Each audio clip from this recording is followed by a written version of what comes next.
నీతి శాస్త్ర సంవిధానంలో విదుర నీతి యొక్క ప్రత్యేకత ఏమిటి? విదురుడు ఏ సందర్భంలో ఎవరికి నీతి ప్రబోధ చేశాడు? నీతి అనే పదానికి సంస్కృతంలో ఇచ్చిన వివరణ నయనాన్నీతి ఉచ్యతే. మనిషిని సన్మార్గంలో ఉంచడానికి, మనిషి యొక్క ఆలోచనా విధానాన్ని పాజిటివ్గా అనుకూల వైఖరిగా మార్చడానికి చెప్పేదే నీతి. అటువంటి నీతులు లోకంలో చాలా గ్రంథాల్లో కనబడతాయి. శుక్రనీతి, కణిక నీతి, అట్లాగే విదుర్నీతి కూడా, మనకి బృహస్పతి నీతి కూడా ఉంది. మనకి విదుర్నీతి ప్రసిద్ధం. ఈ విదుర్నీతి మహాభారతంలో ఉద్యోగ పర్వంలో కనబడుతుంది. జూదం ఆడారు పాండవులు, కౌరవులు జూదం ఆడారు. జూదంలో ఓడిపోయి పాండవులు అరణ్యవాసం, తర్వాత అజ్ఞాతవాసం కూడా చేసి తిరిగి వచ్చారు. తిరిగి వచ్చి వాళ్ళ రాజ్యభాగం తిరిగి రావాలని చెప్పి ధౌబ్యుడు అనేటువంటి కులపురోహితుడిని రాయబారిగా పంపిస్తే, ధృతరాష్ట్ర మహారాజు మేము ఆలోచించి పంపిస్తామని సంజయుడిని రాయబారిగా పంపించారు. ఆ సంజయుడు వెళ్ళాడు, పాండవులతో రాయబారం చెప్పాడు. రాజ్యం ఇచ్చే విషయం చెప్పకుండా 4 మంచి మాటలు చెప్పి, మాయమాటలు చెప్పి తిరిగి వచ్చాడు.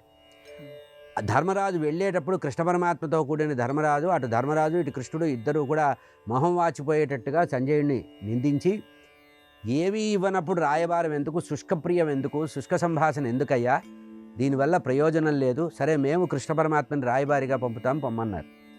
ఆ ఆవేదనతో బాగా తిట్లు పడ్డటువంటి సంజయుడు వేగంగా ఆవేశపడుతూ రోషపడుతూ ధృతరాష్ట్ర మహారాజు దగ్గరికి వచ్చాడు. అప్పుడు సూర్యాస్తమయ సమయం. వచ్చి ఏమైందయ్యా అని ధృతరాష్ట్ర మహారాజు సంజయుడిని అడిగాడు. అడిగితే సంజయుడు అన్నాడు, ఏముంది, నీ మొహాన నా మొహాన 4 చివాట్లు పెట్టి పంపించాడు, కార్యమేం జరగలేదు, ఇప్పుడు శరీరం అంతా అలసిపోయి ఉన్నాను ప్రయాణం చేసి, రేపు పొద్దున వచ్చి సభలో అందరూ వింటుండగా రాయబార సంగ్రహం అంతా చెప్తాను అని చెప్పి వెళ్ళిపోయాడు. ఈ ధృతరాష్ట్ర మహారాజుకి సగం చెప్పి వదిలేస్తే లోపల ఆవేదన కలిగింది. నిద్ర పట్టల, పడుకుందామని ప్రయత్నం చేశాడు, నిద్ర రాల. అదృష్టం ఏంటంటే ధృతరాష్ట్ర మహారాజు కళ్ళు లేకపోయినా ఇద్దరి సాహచర్యం వల్ల అతను అదృష్టవంతుడయ్యాడు. ఒకరు విదురుడు, ఒకరు సంజయుడు. అందుకనే వ్యాస భగవానుడు భారతంలో ఒక మాట రాస్తాడు, గుడ్డివాడైనటువంటి ధృతరాష్ట్ర మహారాజుకు పెట్టుడు కళ్ళు 2 ఉన్నాయట. ఒకటి విదురుడు, ఒకటి సంజయుడు. సరే, సంజయుడి పని అయిపోయింది, సంజయుడిని వాడేసుకున్నాడు. ఇప్పుడు మిగిలింది విదురుడు. ఎప్పుడైనా తనకి మానసికమైనటువంటి ఆవేదన కలిగినప్పుడు ఆ ఆవేదన పోగొట్టడానికి ఉపకరించేవాడు మహానీతివేత్త అయినటువంటి యమధర్మరాజు యొక్క అంశతో పుట్టినవాడు విదురుడు. వెంటనే విదురుని కబురు పంపిస్తాడు.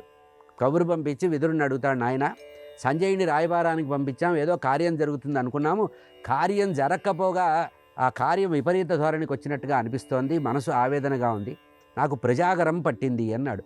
ప్రజాగరం అంటే నిద్ర రాకుండా అటు ఇటు పొర్లుతాను చూసారా, మానసికమైన ఆందోళన ఉన్నప్పుడు ఎప్పుడైతే మనకి నిద్ర రాదో దాన్ని ప్రజాగరం అంటారు.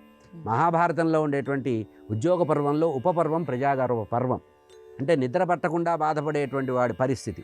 అప్పుడు విదురుడు చెప్పాడు, లోకంలో ఒక 4-5 రకాల వాళ్ళు ఉన్నారు, వీళ్ళకి నిద్ర రాదు. దొంగకి నిద్ర రాదు, అవతల వాళ్ళకి అన్యాయం చేసినప్పుడు నిద్ర రాదు, ద్రోహ చింతన చేసిన వాడికి నిద్ర రాదు, ఇందులో నువ్వు ఏ కేటగిరీకి వస్తావో చెప్పమని చెప్పి, అప్పుడు ధృతరాష్ట్రుడు అంటాడు, నా పిల్లల మీద నాకు మమకారం చావడం లేదు, 4 మంచి మాటలు చెప్తే వినాలనుంది అంటే, అప్పుడు విదురుడు చెప్పినటువంటి నీతులే విదురు నీతులుగా ప్రసిద్ధంగా ఉంది.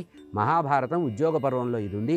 ఇందులో ప్రధానంగా చెప్పింది ఏంటంటే, అధ్యాత్మ విషయాలు చెప్పాడు, లోకనీతి చెప్పాడు, రాజనీతి చెప్పాడు, సామాన్య నీతి చెప్పాడు.